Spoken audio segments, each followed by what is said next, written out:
Welcome to another episode of That Solo Life, the podcast for PR pros and marketers who work for themselves.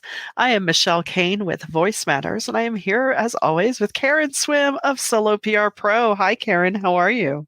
I'm great, Michelle. Hi, how are you I'm doing? doing well, doing well. Hey, you know who I'm doing better than? Southwest Airlines. That's who I'm doing better than. Yeah, unfortunately, I think we all are. I mean, first of all, let's just say anyone who was trapped in that debacle, we are so sorry. I cannot Yeah, imagine the stress.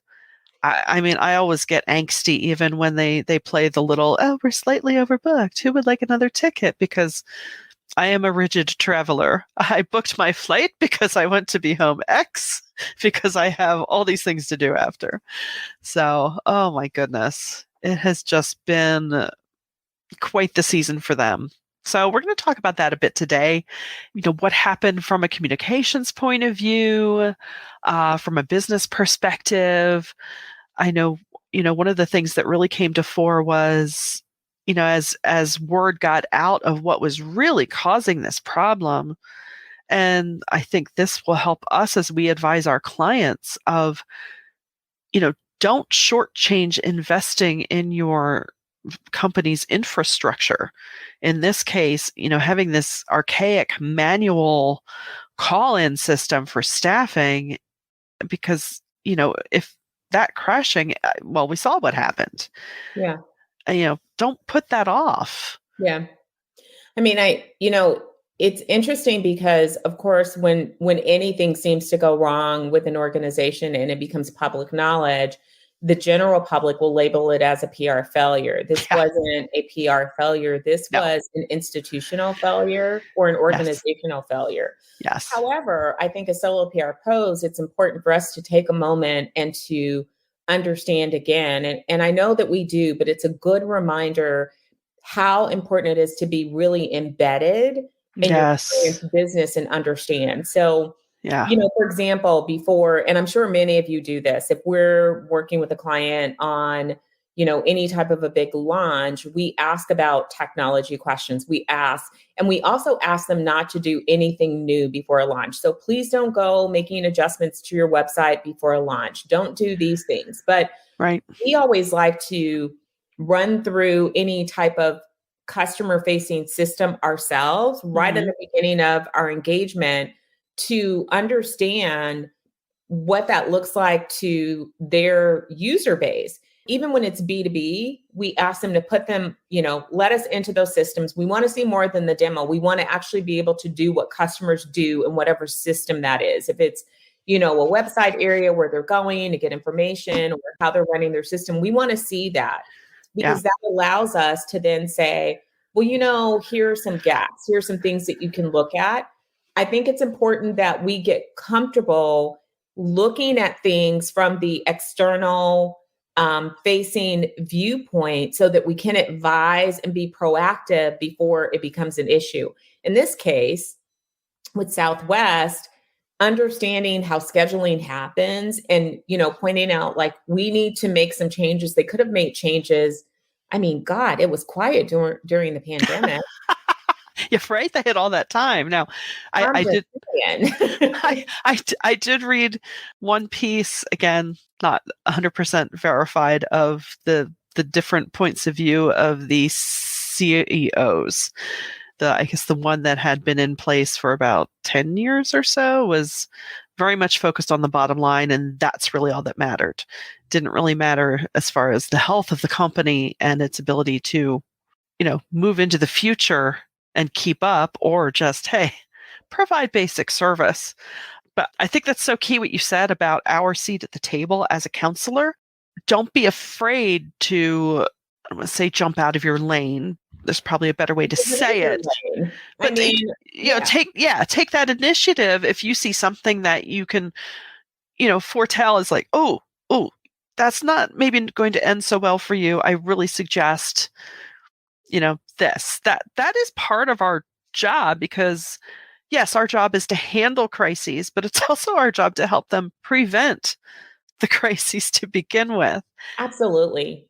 I mean, and this is why I like starting every engagement with a thorough assessment of the business. I mean, we Yeah, look at the competitive landscape, we look at all of their, marketing assets, we look at everything. And, am I a website designer? No, but can I look at a website and go, this is confusing, your value yeah, proposition isn't clear? yeah, Absolutely. Can yeah, I look and say, well, when I hit this, there's a dead link? So I, always advise adding that time into the front of an engagement yeah. for that, assessment. And then you can start to make some recommendations and put it in a report. And I do this a lot. And it's funny, I Hmm. always find things that need to be fixed.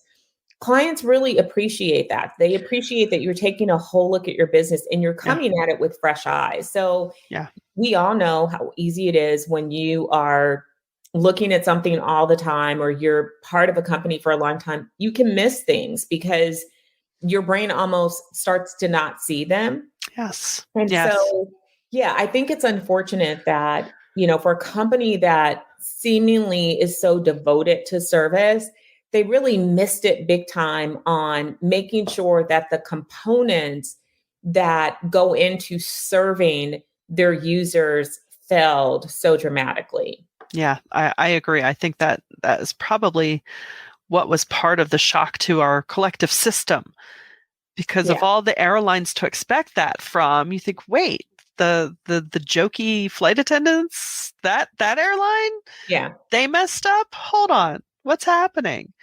But, ask the people that were stranded in airports for several days, or shoot, even the crew that couldn't get to where they needed to be to do their jobs. Just so frustrating on such a monumental level. And, I think that this is one of those things that could have been definitely managed with a proactive crisis plan. Hmm. Some attention could be drawn to that because Yeah, you would think, okay, we know that holiday seasons are busy. We have some information, or we had information going into 2022 that travel rebounded with a bang. Like it was off the charts. yeah, Last year, the travel season was busy. Last year, we saw a lot of cancellations. yeah, So if you're sitting down as a comms person and you're, working within the organization and working through crisis scenarios, I would say weather is an obvious one. And right. then a big rush of holiday travelers. And so it seemed natural to have a plan and to look at, okay, are we equipped to handle these things? Long before we ever got to December 2022, this should have been addressed. And so it really is unfortunate. And, I've seen some statements about, can Southwest Airlines buy back buyer trust? And Hmm. as a communicator, that brings up something else, for us is it's hard to do that these days. Yeah, Coupons and discounts and monetary offers are not necessarily winning back consumers' trust, or, even if those consumers are B2B consumers, because we have lost trust in institutions over the past several years. Institutional trust has declined. yeah, If we already don't trust institutions, we've seen it really erode that old brand loyalty. yeah, People are comfortable in so many situations switching brands. So they're not going to necessarily stick to a brand. And if you mess up big time, you may have lost them forever. So buying them with monetary rewards is that doesn't cut it these days. And I think it's important for us to understand that. yeah. No, that's very true. And especially, certain industries have these reputations, right? People, tend to slag off on them of, oh, airlines, of course they're gonna, Yeah. nickel and diming you with bags. I'm of the school of thought of just charge me $50 more for the ticket and make me think you're providing a service, Yeah. because a lot of this is also psychological. To go back to the bit of having the crisis plan, it's really unfortunate for them because apparently they couldn't acknowledge that they had a mechanical issue in their in their scheduling system that needed updating. So they were probably also blind to, well, why would we need a crisis plan? There's no crisis. Everything's fine. And that does unfortunately come back to sometimes you do have to spend the money. Your marketing team is not a frivolity. It's a necessity. Your comms department is there to help you shape your brand, to keep those customers loyal. And if your activity doesn't match up to that, I think that further damaged them, that they had such a great reputation that, you know, And as we help our companies, so, it is our responsibility to protect the brand and reputation of our clients. And as part of that responsibility, I think it's really important to enforce that brand loyalty no longer comes just by meeting expectations. So if you're an airline, then that means that when your customers pay you, they're expecting you to take them from point A to point B. right, That's expected. So if you do that, that doesn't win you brand loyalty. You have to go beyond meeting expectations in order to gain brand loyalty. And that's important for us as PR hmm, practitioners to remind our clients that just doing what's expected is not exceptional. It's just you met their expectations. right, You sell a software service and it works like it's supposed to, then you've met the brand promise. That's great, but you're not exceeding expectations. You're not delighting your customers. And right, so you have to really think about what is it that we can do beyond those expectations in order to instill brand loyalty and to strengthen the trust between us and our publics. right. I think a big part of that could have been right away, no question. Yes. Hotel vouchers. Yes. We're going to make sure you get, meal vouchers, you know, And I would say that even that is meeting expectations. well, right, right. But the fact I don't that, even think that's exceptional. If you're no, responsible for making me, not be able to, I paid you to get somewhere and you're not taking me there, right. then you need to accommodate me. That's just baseline. Oh, it is. It is. And the fact that they missed on that is like, come on. The fact that it took, you know, experts saying these are your rights, you need to demand them, and it makes you think, oh my gosh, seriously, they had to demand the basics of what they're legally bound to provide? Are you kidding Absolutely. me? It was just a spectacular thing, and I do feel bad because some of the accounts I've read of the employees, they had employee loyalty and employee pride in the brand that was built, and which was great to see and refreshing. And it was, it's such a bummer that now they're deflated. So now they've got really two problems. Yes, internal and external, Yeah. which is terrible. Yeah. Because, Yay. who gets it? The customer facing Oh, employees are exactly. always going to, hear it. And so often we diminish, their input. And that's, not us as communicators, but a lot of times institutions will diminish that input Hmm. because it's not high enough in the organization. And that is another big mistake. That can't happen. We need to take that feedback from every level of the company and ensure that we are who we really say we are. And Hmm. I mean, this whole thing is unfortunate. I, read Yeah. a story about a woman who had a destination wedding that she missed because of Southwest. I, as a PR person, probably wouldn't have planned a destination wedding during a holiday season when it's naturally crazy, even when No, everything works the way that it is, no, and when the weather is really wonky. But, listen, she had hope. She had different high hope strokes. and she planned it and she missed it. And I'm Yeah. thinking, going above and beyond would have made sure that passengers like that got to wherever they were going to go by whatever means necessary. Get them on Yes. another airline. Yeah. Just do Yeah. what you have to do. Rent a bus and drive people Yeah. to, another airport. I Right. mean, show Right. up for them in big ways and they will Yeah. reward you with their loyalty and their dollars. Yeah. That's funny you mentioned get a bus. That's exactly what a local marching band had to do. They were chosen to play in the Peach Bowl, and their tickets were with Southwest. So thankfully, their Yeah. travel agent summoned a tour bus company and got them there. Not the way they had planned it, but But wouldn't it have saved been the cool day. if that had been done by the airline itself? Like, we're going to Right. get you to your destination. I mean, Right. there are all Yeah. kinds of stories about strangers who rented a car together and just Yeah. drove to their destination. But, Yeah. again, if we talk about going above and beyond, that's not expected, but those are the Right. kind of gestures that help people to really be like, oh my God, I can't believe, yes, it was a mess, but here's what they did for us. No, So it's true. And, even as often as we say, look, business is business, but when your business is helping people, and yeah, flying is, I'm helping you get from point to point. The fact that if they could have shown, yes, we care so much about making sure your experience is good, that we do go over and above, even though we're spinning right now, that would yeah. have spoken so many volumes and really have turned this whole thing around. So it's a bummer all around.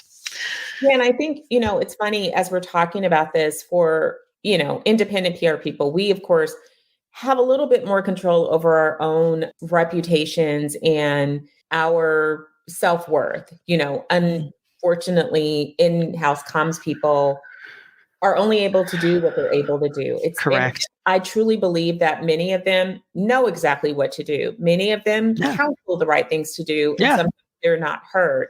Right. But I will say that I forgot where this point was leading, but again, it's really important for us to understand all of the parts and to make the right recommendations, to document those recommendations. We can't force clients to follow our counsel. No. If you have clients who continuously ignore your counsel, I would say it's probably time to find a new client. But you want to cover yourself and have things documented. Like, I pointed this out. We have meetings about this. I shared the recommendations. I counseled to do this. These things failed. Because I'm telling you, that brand loyalty thing is so much harder. And it's not just about being in a competitive environment. It's just, again, because you can't be willing to just do what you said you're going to do. That's baseline. That's not going to get you loyalty. It's not going to have people that are raving fans about your company. These days, you really have to go above and beyond expectations. And I think, for years we used Harley Davidson as an example of that. And it's not because they met expectations, they went above and beyond expectations. The same with Disney, who has also a company that recently lost its way and is trying to find their way back with Bob Iger returning to the helm, is that they didn't just meet, they wanted to exceed and create this magical experience. Well, that mindset is not only something that Harley Davidson or Disney can do. That's something that every company in its own niche can and should be striving to do. And it's something that as PR pros, we need to take to heart as well. Are you just meeting expectations, or what are you doing to delight your customers? What are you doing to really incite and motivate loyalty to your brand and to your company? What are you doing that people, when somebody says PR, your client says, oh my God, you have to hire Michelle Kane. And you have to hire Karen Swim. Yes. Yeah. I mean, there is that fine line between over-servicing, but I think it's just the way that you carry your relationship with your clients is, and I will tell mine, I'm like, look, I'm your champion. I am going to be, even when I'm looking on social media for my own benefit, if I see something that, shady about you, or people are bad talking you, we're going to, not that I'm going to just start a flame war, but my point is I have your back. Yeah. And I think that is, a major step in exceeding those expectations of just, well, here's your 3 posts this month, and I wrote this release. Not thinking, well, what else could we do this? How could we do this a different way? How can we get you more recognition? Blah, blah, blah, blah, blah. So there are ways. And sharing competitive intelligence, I think that's something that people don't expect of us on an ongoing basis, but share competitive intelligence. Not that you're sharing your customer secrets, but it means that you're always looking at the landscape. You're looking for trends. You're looking for things. How can you help your customers innovate and grow? Bring ideas to the table like, hey, I saw this and I thought that this could be something good that we could adopt. Right. So that's going above and beyond. And I agree with you. We don't want to overservice. That's a mistake, because now you're setting unrealistic expectations, but you do want to find ways to delight the people that you serve, so that you're not just at that baseline level, but that they really, really want to stick with you. They are Mhm. loyal to you because you've shown that you are loyal to them. And I Yeah. think that that's where it starts. Am I loyal to my customers? Am I, as you said, a champion for them? Am I, and I think that's why we all love being solos, is because we really get to work with companies that, they're our jam. We love them. Yeah. We love what they do. We love the people. And so we can really like get on the front lines for them because we Yeah. care. If you're serving people that you don't care about much, that becomes not impossible, because sometimes it is about a transaction. You're Right. hired to do a job and you do it. Right. Sometimes projects are like that. It's not that you don't like them or you don't believe in them. It's just, may not be Eh, that exciting. it's all right. But no, it is a good time when you do have that relationship with your clients and you can believe in them, and yeah, and it's not hard to go above and beyond a bit, Yeah. without hurting. You're not going to hurt yourself. We promise. Yeah. Well, we hope no one was injured listening to this podcast. We hope you got some value out of us today. And if you did, please like us, follow us, subscribe to our YouTube channel, subscribe to our podcast, share it around. We'd really appreciate that to get the word out. And we thank you for joining us for this episode of That Solo Life.